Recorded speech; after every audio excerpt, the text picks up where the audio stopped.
Good morning, friends. My name is Bernard. Welcome to my channel. Today, I'm going to present to you two bowing examples of the second Kreutzer Etude, and they're played about the same bright, I'll call it a bright tempo. One whole bar slurred, and then the second example will be all notes will be separate.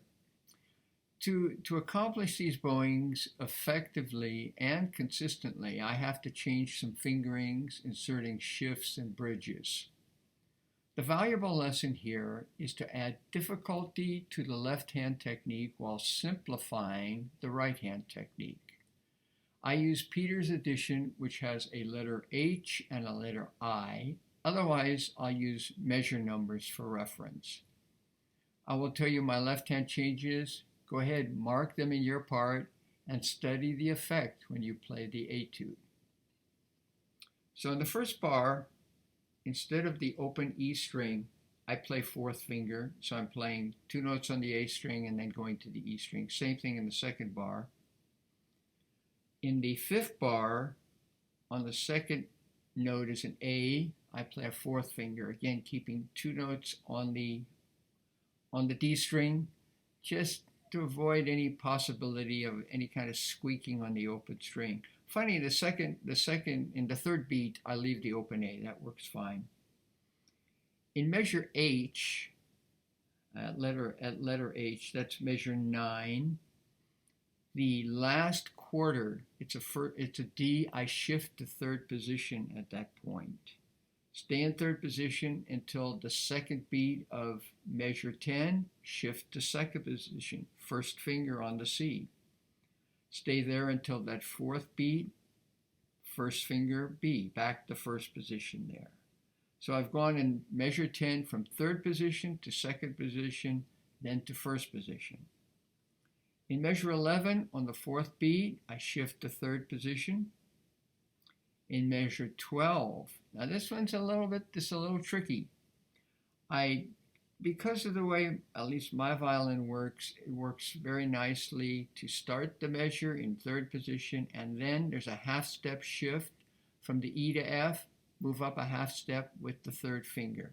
So I shift to a third finger, fourth position, and then I stay in fourth position for the next beat until I reach that open, that D can be played open. That's where I make my shift to first position. So I'll be clear. Start third position, shift to fourth position on the second beat, and then on the second 16th of the third beat, I go to open D, and then I play first finger and back to first position. In measure 13, second 16th of the second beat, I shift to a first finger second position. Stay in second position until the fourth beat, the second 16th, shift to third position. The next bar 14, second beat, shift to fourth position. And then come back down in the third beat, come back down to first position. So you see it's sort of a crawling action, even though there's clean shifts going on there. All right, the next change I make is on measure 18, which is in my book on the second page of this piece. I play fourth finger A in the third note of the first beat, and then in the beginning of the third beat, I shift to third position on the F. So now I'm in third position as I come to measure I, also called measure 19. And there I'm back to first position. Now this is where we start getting interesting, because on the sixth note of the measure is a G. We're playing that second finger. Now when I play it staccato, or spiccato, excuse me, spiccato, I just play normal. I'm not going to do anything fancy here. Just going to play a second finger, third finger. But when I slur it, I have to do a bridge. So at this point, when I'm doing the slur, I'm going to bridge my second finger G and my second finger C on the A string. And you'll find that works really well. In the next bar, I do the same thing at the end of the second beat. There's a third finger A, bridge that one to the D. As I say, when I play spiccato, I don't have to do that. Okay, then in measure 21, a little tricky move here where you've got the previous note is an F natural and then we're going to a B. I always play that B with a second finger to keep that fingering smooth. You might be able to hop it 1-1, but I can easily maneuver 1-2 and then do a basically a fingered octave to the high B. I don't hold it very tightly, so it's easy on my hand. The next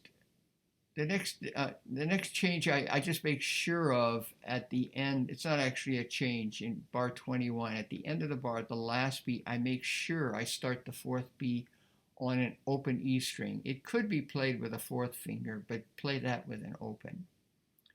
And the rest of the piece is the same as what's marked in the part. I do use the extension in the very last bar, where the high C I stay in first position, extend to fourth finger C, and come back to second finger.